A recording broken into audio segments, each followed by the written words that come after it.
మహాదేవ శ్రీమాత్రే నమః. Welcome to శ్రద్ధా భక్తి ఛానల్. చాలా సంతోషం. పేరు పేరున అందరికీ కూడా అమ్మవారి యొక్క ఆశీస్సులు 2K వరకు కూడా వెళ్ళింది.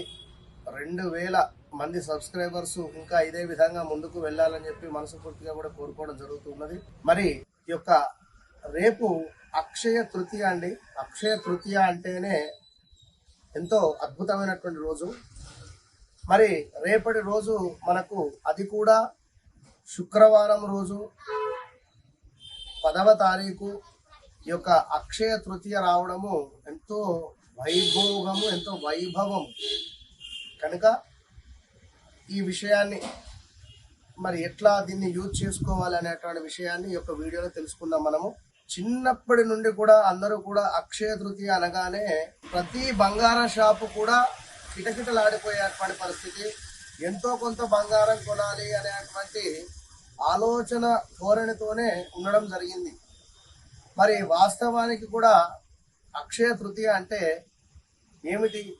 ఆ రోజు నాడు ఏ విధమైనటువంటి దానం కానీ, ఏ విధమైనటువంటి పూజ కానీ, ఏ విధమైనటువంటి పనులు చేస్తే మన కర్మ అనేది నశిస్తుంది, అదేవిధంగా మనకు అక్షయం అవుతుంది. ఈ యొక్క అక్షయ తృతీయ అంటే మనకు అక్షయం కావాలి, అంటే మనకెంతో అదృష్టాన్ని తీసుకొని వచ్చేటువంటి విధంగా ఉండాలి. కనుక మరి అక్షయ తృతీయ అనగానే దయచేసి అందరూ కూడా మీరు ఈ యొక్క బంగారం కొనాల్సినటువంటి అవసరం లేదు. ఆ యొక్క పద్ధతికి స్వస్తి చెప్పేసి అక్షయ తృతీయ రోజు నాడు ఒక మట్టి కుండలో నిండుగా కూడా నీరు పోసి, చక్కటి మట్టి కుండ కావచ్చును, తెలంగాణలో రంజన్ అంటారు, రంజన్, ఇది మట్టి కుండ, అందులో నిండుగా కూడా నీరు పోసి చక్కగా కూడా సుగంధ ద్రవ్యాలు అంటే తీర్థం పొడి అంటారు, లేదా ఈ యొక్క జాజికాయ కావచ్చును, ఇదే విధంగా జాపత్రి, ఇట్లా ఉండేటువంటివి మనకు సుగంధ ద్రవ్యాలతో ఈ యొక్క తీర్థం పొడి, మంచి తీర్థం పొడి తీసుకొని, కెమికల్ ఉండేది కాకుండా అద్భుతమైనటువంటి తీర్థం పొడిని ఈ యొక్క నీటిలో కలిపి అద్భుతంగా కూడా ఆ నీరు ఉదయం వరకు కూడా, అంటే రేపు అంటే ఈరోజు సాయంకాలమే కుండ కొని శుభ్రపరిచి చక్కగా కూడా అందులో చక్కటి నీరు పోసి ఈ యొక్క సుగంధ ద్రవ్యాలైనటువంటి యొక్క తీర్థం కూడా అందులో కలిపి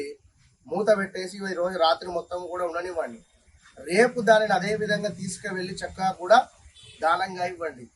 ఎంతటి అద్భుతమైనటువంటి ఫలితం పొందుతారు అంటే మీరు చక్కటి అద్భుతమైనటువంటి ఫలితం పొందుతారు. ఇంకా చక్కటి వస్త్రాన్ని దానంగా ఇవ్వండి.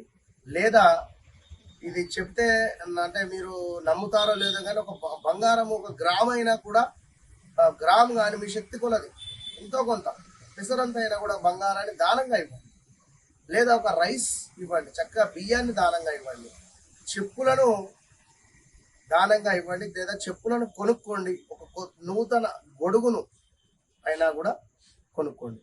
ఈ విధమైనటువంటి వస్తువులు కొన్నట్టయితే, దానాలు చేసినట్టయితే అప్పుడు మీకు అక్షయం అవుతుంది. ఈ యొక్క అక్షయ తృతీయ అనేటువంటిది మీకు ఎంతో కలిసి వస్తుంది, ధనపరంగా కానీ, అదేవిధంగా అఖండ ఐశ్వర్య ప్రాప్తి లభించేటువంటి యొక్క అక్షయ తృప్తిని మీరు ఇప్పుడు నేను చెప్పినటువంటి దానాలు చేసుకొని అద్భుతంగా మీరు ముందుకు వెళ్ళండి.